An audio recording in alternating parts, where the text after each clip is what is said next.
Bonjour à tous, c'est Tigran, on se retrouve aujourd'hui pour une vidéo sur ma galerie. On va faire un point un peu sur ce que j'ai acheté, vendu et mes perspectives au fur et à mesure de Sorare pour la fin de saison.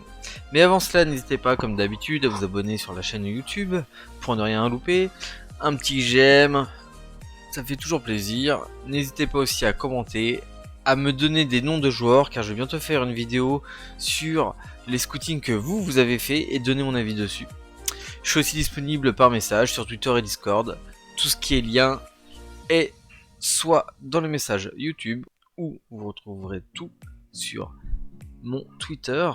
N'hésitez pas à utiliser mon lien de parrainage si vous n'êtes pas encore sur Sorare. Et surtout venir me le dire, comme ça je viendrai vous contacter et on fera un point sur ce que vous voulez faire dans Sorare. Alors c'est parti. On va sur ma petite galerie. Bien sûr sur Sorare Data, qui, pour info, risque de devenir payant d'ici la fin de l'année. C'est pas encore officiel à 100%, mais ça va pas tarder à arriver. J'ai entendu ça dans certaines vidéos où le créateur de Sorare Data disait qu'il allait par la suite faire quelque chose de payant à l'année, comme soit à l'année ou soit au mois. À voir maintenant quand est-ce que ça risque de sortir. Donc voilà, comme vous pouvez voir, j'ai récemment acheté Justine Bigelot, car j'ai trouvé que il allait aller très bien avec mon défenseur, qu'on va voir juste après, Senesi. Au niveau de ses compétences, c'est un petit U23 encore jusqu'à cet été. C'est pas le meilleur gardien, mais vu son âge, il peut vraiment évoluer. Après, je crois en lui. Il a peut-être même des chances de venir en Europe, peut-être l'année prochaine. Donc voilà, j'attends un peu les infos et je verrai peut-être... Enfin, il y a même très peu de chances que je le vende. Je pense que je vais le garder pendant quelques temps. Deuxième joueur. Senesi. Comme ça fait un petit moment que je l'ai, j'ai eu la chance de l'avoir pas trop cher. Et surtout, c'est que c'est un joueur qui performe régulièrement à plus de 50. Et ça, c'est vraiment quelque chose pour un défenseur qui est assez plaisant. Il va pas forcément vers l'avant pour faire des passes D ou autre, mais à défaut, c'est un très bon défenseur. Et il a toujours de bonnes notes. Après, on passe au milieu où il y a eu aussi un petit changement. Otavio, donc va avec Evan Nilsson. Evan Nilsson, mon attaquant, mais ça on va en venir après. Otavio qui a un milieu de terrain de Porto et qui lui, pareil, performe assez régulièrement. C'est un bon milieu. J'ai regardé le match Porto contre Passo de Ferreira et personnellement, il était assez absent. Ça m'a même étonné. Sa note de 51 est quand même redescendue à 44. Donc je suis un peu déçu. Mais bon, c'est comme ça, ça arrive. Mais j'ai vu un Porto qui m'a fait vraiment vibrer. Alors, Gustil, je l'avais déjà. Et il est en sous-perf total. S'il y en a qui souhaitent l'acheter, je pense que ça va être le moment. Parce que quand on voit ça, personnellement, je suis totalement déçu. Maintenant, Feyenoord actuellement n'est pas dans un grand rythme de jeu. Ça devrait bientôt revenir. Je pense que là, voilà, Partizan, Zwolle, l'Ajax va être compliqué, mais après Willem 2, ça peut le faire. Donc j'espère qu'ils vont remonter après, parce que Alkmaar, là par contre ça a été compliqué. Et Groningen, je m'attendais vraiment à une victoire 2-1 ou 3-1. Après... Morioka qui revient enfin sur le terrain. Ce joueur-là a à peine joué 20 minutes. Donc avec son 25 de points, il a fait 10 de AA. Donc en 20 minutes, franchement, Morioka risque de revenir en très grande forme sous peu. Pareil, actuellement, c'est le joueur à acheter si vous avez assez d'argent. Il leur reste 4 matchs avant les sortes de playoffs qu'ils ont en Belgique. Donc voilà, Là, si vous voulez acheter des joueurs, c'est Gustil, Morioka, je vous les conseille. Gustil, malheureusement, voilà, il est jeune, il a 21 ans, il peut encore évoluer. Morioka, lui, il est énorme quand il joue. Soit c'est pour un bénéf, soit c'est pour le garder. À vous de voir. En attaque, et voilà, là vous avez mon dernier achat. J'en ai parlé avec pas mal de monde, sur mon Twitter si vous me suivez. Je ne comprends pas. Ce joueur a les mêmes compétences que Benzema. Benzema a 34 ans. Certes, comme on m'a dit, voilà, Taremi ne faisait plus partie du plan de jeu, du Porto, et ainsi de suite. Enfin, excusez-moi, mais quand je vois ça, personnellement, est-ce que ça vous donne, vous, envie de l'écarter de l'équipe? Moi, là, je ne comprends pas. Je ne comprends pas. Il vaut... Enfin, moi, quand je l'ai acheté, il valait 320. Benzema coûte 900 €. Benzema fait pratiquement les mêmes scores que lui. Alors là, franchement, je suis choqué. Lyon va les rencontrer. Et je vois difficilement, par rapport au match que j'ai vu hier, je vois difficilement Lyon s'en sortir sans se prendre plusieurs buts. J'ai été épaté par le jeu de Porto. Certes, c'était pas une équipe, voilà, c'était seulement Passo de Ferreira, mais voilà, on verra. Du coup, hier soir, comme je vous ai dit, j'ai regardé Porto avec un doublé d'Evan Nilsson, une passe D de Taremi et bien sûr but de Taremi par la même occasion.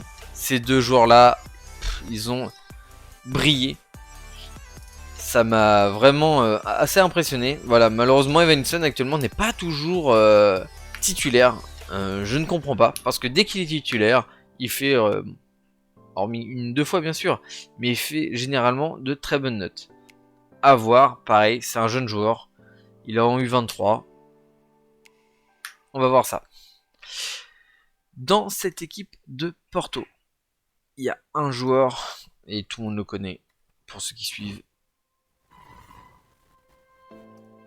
C'est Vitinho. Vitor Ferrer. Je l'ai vu jouer. Et personnellement, il m'a impressionné. Il m'a vraiment impressionné. Regardez-moi Ce joueur-là, il a été vraiment... Comment dire, indispensable à Porto.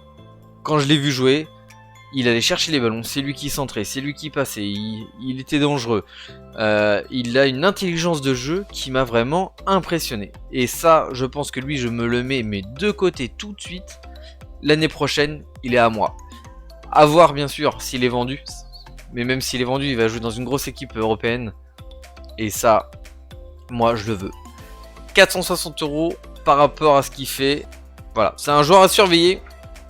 Même si actuellement beaucoup l'utilisent déjà, il fait des gros scores. Mais je pense qu'il est à surveiller, il ne peut que augmenter. Surtout là, pour les 2 prochaines années. 2024. Hein. Voilà, c'est le joueur que je vous conseille. Donc voilà. Donc si je vous remets en tête un peu mon équipe actuelle. Donc c'est Bijlo, gardien de Feyenoord. Senesi, gardien de Feyenoord. Mes milieux, c'est Otavio, de préférence. En second, j'ai Morioka. En troisième, j'ai Gustil, qui vraiment est en sous-perf. En attaque, Taremi et Evanilson. Voilà. Pour, comme vous pouvez voir, mes légendaires. Alors, pour vous expliquer mes légendaires, je les ai parce que l'année dernière, il y a eu des éléments qui sont sortis et ça devrait sortir à un moment ou un autre. Je vous explique. Semaine spéciale légende. Une fois par mois, nous aurons une semaine spéciale légende durant laquelle les cartes légendes pourront être utilisées. Nous avons l'intention d'inclure des prix spéciaux. Nous aurons bientôt davantage de détails à partager. Les cartes légendes ne peuvent pas être utilisées durant les tournois monde ou régionaux. Donc ça fait un peu comme les weekly actuels, où ils vont intégrer les légendaires, ou les légendaires bien sûr, pourront prendre un certain score. Je vais vous l'expliquer. De futurs modes de jeu. Nous explorons aussi la possibilité d'utiliser ces cartes légendes dans d'autres modes de jeu encore non annoncés, pour pouvoir tirer profit pleinement de ces cartes emblématiques. Déjà là, ça fait un peu vibrer. Alors, l'utilité. Les cartes avec NFT reposent sur la technologie déjà bien connue de la blockchain et devient un maillon supplémentaire entre les fans et les joueurs qui les ont vus grandir. Donc ça, c'est pourquoi ils les ont mis. Les scores. Une fois par mois durant un événement hebdomadaire dédié, elles auront toute leur importance. Par exemple, pour la carte de Ronaldo Nazario du PSV, la carte avec le plus gros score. Alors, Ronaldo Nazario du PSV. La carte avec le plus gros score du PSV pour cette semaine spéciale. En gros, il va prendre le score du meilleur attaquant de PSV. C'est-à-dire que là, Ronaldo, je l'aurais mis dans la weekly. Je prends le PSV. Le PSV Advise. Là, ce week-end, le GOAT. GOAT, il a fait combien? Bon, bah là, il a fait 86. Bah voilà. Mon Ronaldo aurait pris les 86. À moins que l'autre attaquant... L'autre attaquant, Zahavi, ait fait mieux. Je ne pense pas. Et ben non. Du coup, il aurait pris un 6 de Gods. Vous imaginez quand même, si vous mettez Di Stefano avec un Ronaldo qui arrive au Real, vous imaginez le score actuel de Mbappé, pardon. Mbappé au Real. Vous mettez ça au Real. Laisse tomber. Les cartes légendaires là, sachez quand même qu'elles valent à peu près. Les cartes légendaires valent. Surtout Di Stefano vaut aux alentours de 90-100 euros. Là, avec des récompenses uniques, la carte de Di Stefano va se vendre au moins 2000 euros. Vous imaginez 2000 euros. Et là, ça se vend 90 euros. Moi, personnellement, j'en ai pris 3 limited. Parce que si ça monte, je pourrais peut-être les vendre 2000 chacune. Et peut-être la rare, 10 000. Vous vous rendez compte? Enfin, je sais pas, c'est... Voilà. J'espère que ça arrivera. Ronaldo ou même Hollande. Hein. Si vous mettez Hollande au Real de Madrid, si vous mettez Hollande, voilà, vous vendez la carte 1005. Et la rare, vous la vendez quoi? 10 000 aussi. Enfin, vous vous rendez compte? Moi, je trouve ça ouf. Personnellement, je trouve ça ouf. Donc voilà, pour les légendaires, moi, c'est mon choix. J'en ai acheté pas mal. Et je crois vraiment en Di Stefano. Si j'ai vraiment la chance d'avoir un de ces deux attaquants actuels qui sont en Real, c'est que du bonheur. Parce que en dehors de ça, lesquels attaquants peuvent nous faire vibrer? Celui de l'Ajax, Juan Cruyff. Mais après, il y a pas mal de mouvements à l'Ajax cet été. Di Stefano, comme je vous ai dit, j'en ai 3, dont un rare. Ronaldo du PSG, bah voilà, Godze ou Zahavi.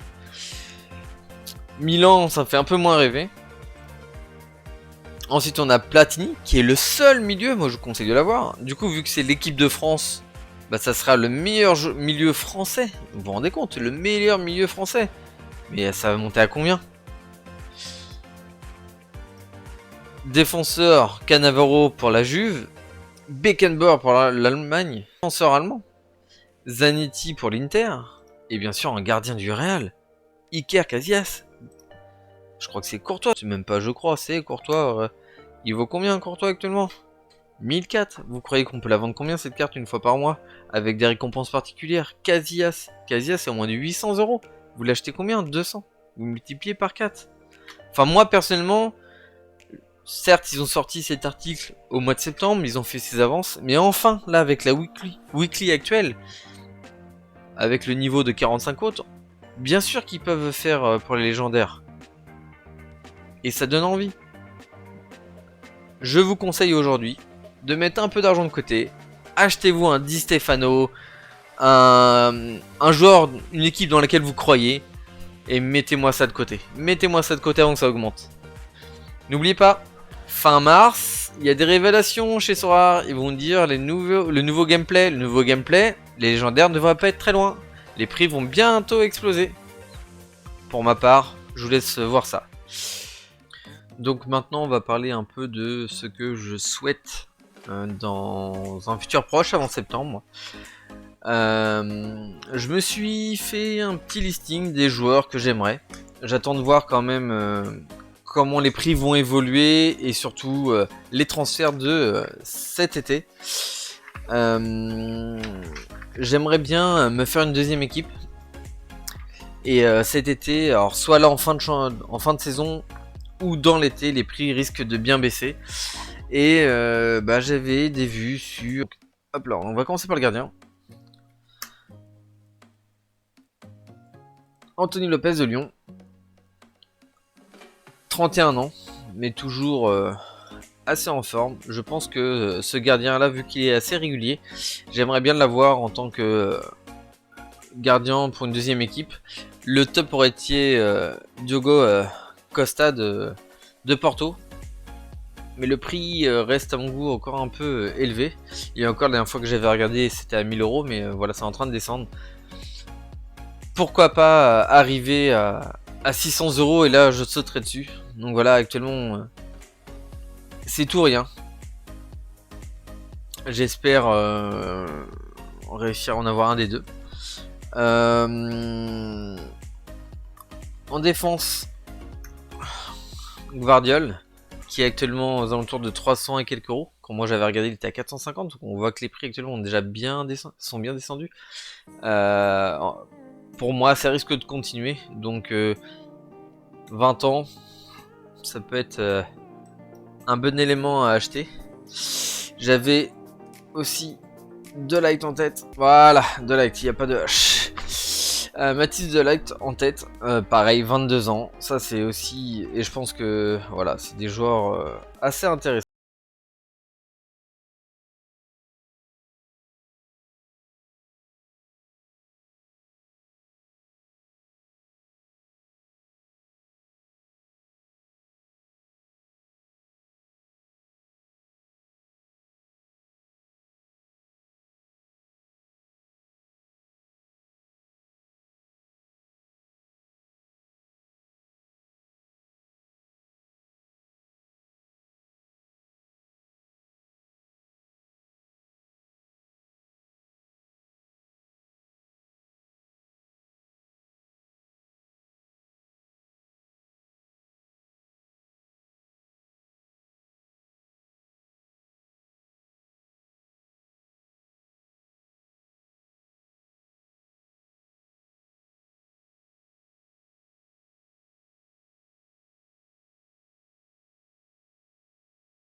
Ça serait mais vraiment le Saint Graal, ce joueur-là.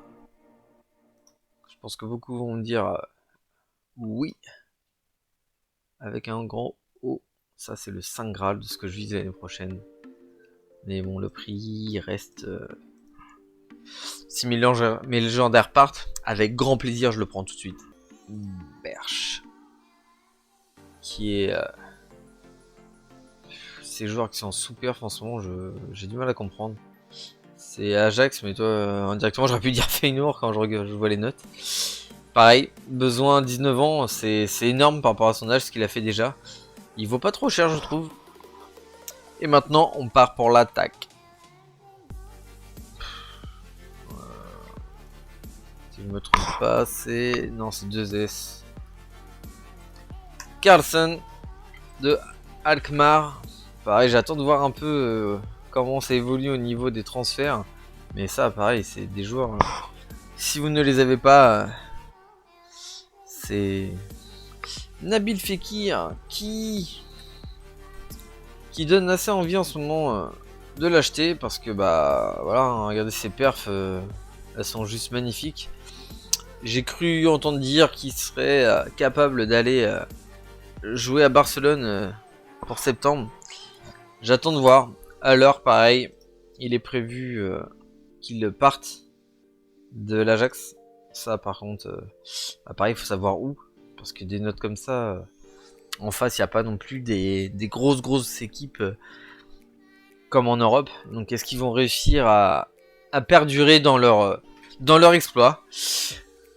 À voir. Donc voilà, ça c'est un peu les joueurs que je souhaite avoir.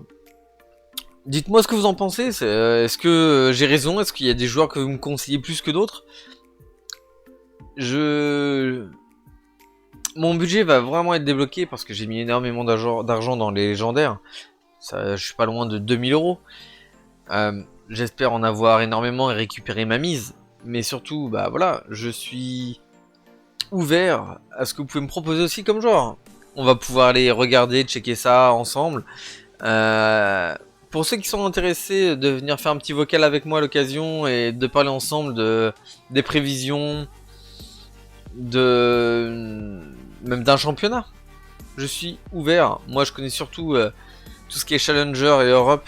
Après si vous pouvez me faire connaître la Turquie, leur device un peu mieux que ce que je connais, voilà, n'hésitez pas. À savoir aussi, c'est que de grands changements vont arriver sur Sora. Donc surtout n'achetez pas trop vite. Attendez fin mars, voir ce qui va évoluer. Parce que j'ai envie de me faire une équipe rare, palier, jusqu'à septembre. La seule chose, c'est que j'attends vraiment de voir ce qu'ils vont dire fin mars. Et si du coup c'est plutôt ouvert pour moi, je me fais une petite équipe rare en revendant Morioka dans les semaines à venir. J'espère que Morioka va monter à plus de 600 euros. Une petite équipe rare, je fais mes petits paliers. Et d'ici juillet, je revends mon équipe rare, donc les prix auront à peu près varié. Je me mets l'argent de côté pour acheter les fameux joueurs que je viens juste de vous montrer, au moins un ou deux minimum. Si ça ne me plaît pas, je revends Morioka. Et bien sûr, je renforce mes postes, donc soit le gardien, soit défenseur et milieu, soit un nouvel attaquant. Voilà. N'hésitez pas à me dire ce que vous en pensez, je suis vraiment curieux de voir si pour vous, je fais les bons choix. Enfin, allez. Voilà, ma vidéo se termine. Merci d'avoir regardé la vidéo. Je vous souhaite une bonne fin de journée. Et surtout, n'hésitez pas à vous abonner. Utilisez mon lien de parrainage. Venir me poser des questions. Et surtout, au plaisir. Bye.